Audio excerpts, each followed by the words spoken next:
ओम नमः शिवाय। शिव महापुराण रुद्र संहिता पार्वती खंड।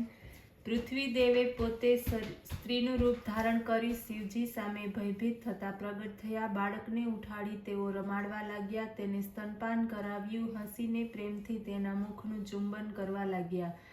સત્ય ભાવથી બાળકના પ્રેમથી માતા પરમેશ્વરનું હિત કરવા લાગ્યા। શંકરે પૃથ્વીનું આ ચરિત્ર જોયું, તેઓ હસવા લાગ્યા। તેમણે પૃથ્વીને ઉદ્દેશીને કહ્યું, હે ભૂમિ, તમારા નામથી આ પ્રખ્યાત થઈ હંમેશ 3 તપોથી રહિત થશે। આ બાળક ભૂમિનું દાન કરનાર તેમજ ગુણ્યવ થશે। પછી શિવની આજ્ઞા મેળવી પૃથ્વી સુત સહિત ત્યાંથી ચાલતી થઈ। આ બાળક ભૌમ એવા નામનો પ્રખ્યાત થયો।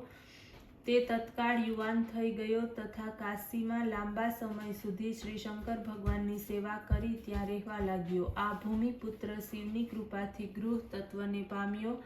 શુક્રલોકથી પણ આગળના દિવ્ય લોકને તે પ્રાપ્ત થયો। અધ્યાય 11 મહાદેવ તથા હિમાલયનો સમાગમ। બ્રહ્મા કહેવા લાગ્યા, કેટલાક સમય પછી નંદીશ્વર વગેરે મુખ્ય ગણોની સાથે તપ કરવાની ઈચ્છાથી ભગવાન શંકર હિમાલયમાં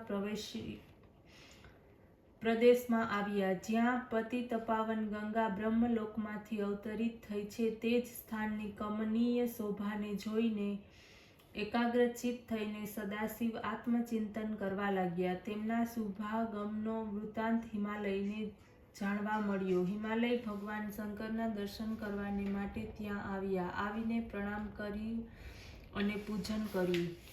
ભગવાન શંકરે હિમાલયને હસતા હસતા કહેવા લાગ્યા, હે હિમાલય, હું અહીં તપ કરવાની ઈચ્છાથી આવ્યો છું।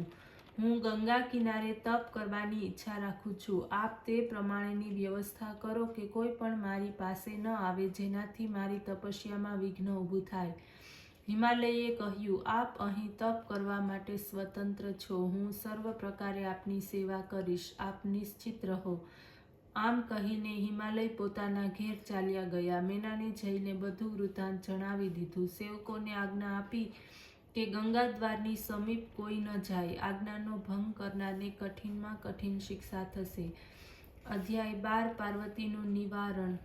બ્રહ્માએ કહ્યું, હે નારદ, કેટલાક સમય પછી પુષ્પ, ફળ વગેરે લઈને પાર્વતી સાથે હિમાલય ભગવાન રુદ્રની સમક્ષ ઉપસ્થિત થયા। ત્યાં જગન્નાથ ભગવાન શંકરને ભગવાનની સન્મુખ ઉભેલી પાર્વતીનો પરિચય આપતા હિમાલયે કહ્યું કે આ મારી પુત્રી છે। આપની સેવા કરવાની તેમની ઈચ્છા છે। તે આપનું નિત્ય પૂજન કરે છે। હું તેની આપની સેવામાં લાવ્યો છું। કૃપા કરીને તેમને પોતાની દાસી જાણીને સેવામાં અંગીકાર કરો। આ સાંભળીને સદાશિવે પોતાના નેત્ર ઉઘાડ્યા। સન્મુખ ગુણ નિધાન ઉમાને જોતા હિમાલયને તેમણે કહ્યું કે હે હિમાલય, આ કન્યા ચંદ્રમા સમાન સુંદર રૂપવાળી છે। તેથી જ તે અહીં ન આવે તેમ હું ઈચ્છું છું, કારણ કે આવા પ્રકારની માયામય સ્ત્રીઓના આવવાથી તપસ્વીઓની તપસ્યામાં વિઘ્ન ઊભું થાય છે। ત્યારે હિમાલયે આ પ્રમાણે વચનો સાંભળ્યા ત્યારે તેનું મન અત્યંત વ્યાકુળ અને ચિંતાતુર થયું। અધ્યાય 13 શિવ પાર્વતી સંવાદ। ભગવાન શંકરના વચન સાંભળીને પાર્વતી બોલ્યા, હે યોગીરાજ, આપે જે કંઈ પિતાજીને કહ્યું તેનો ઉત્તર હું આપું છું। હે અંતર્યામી, આપે મહાન તપ કરવાનો નિશ્ચય કર્યો છે। આવું તપ શું શક્તિયુક્ત નથી?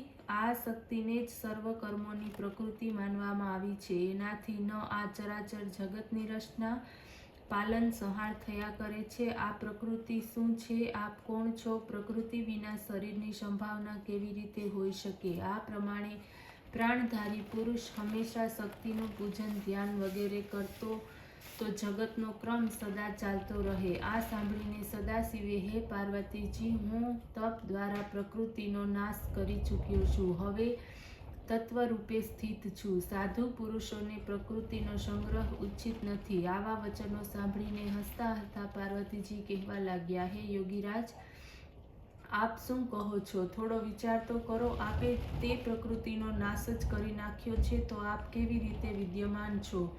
સંસાર તો પ્રકૃતિથી બંધાયેલો છે। આ જ પ્રકૃતિથી સંસારના સઘળા કાર્યો સાંભળવું, દેખવું વગેરે થાય છે। શું આપ પ્રકૃતિના તત્વને જાણતા નથી? હું પ્રકૃતિ છું, આપ પુરુષ છો. આપ પણ મારી કૃપા વડે સગુણ બનીને શ્રેષ્ઠા કરો છો, તો કોઈ પણ કાર્ય કરવામાં આપ સમર્થ ન થઈ શકો. સાંખ્યા શાસ્ત્ર અનુસારના પાર્વતીજીના વચનો સાંભળીને શિવ બોલ્યા, હે હિમાલય કન્યા, જો હું માયા રહિત પરમેશ્વર છું, તો આપ શ્રદ્ધાપૂર્વક મારી સેવા કરવામાં તત્પર થાઓ. આટલું કહીને સદાશિવે હિમાલયને કહ્યું, હું તપ કરવાની ઈચ્છા રાખું છું અને તમારી કન્યાને મારી આજ્ઞા છે કે નિત્ય પ્રતિદિન તે મારા દર્શન કરવાને માટે આવે.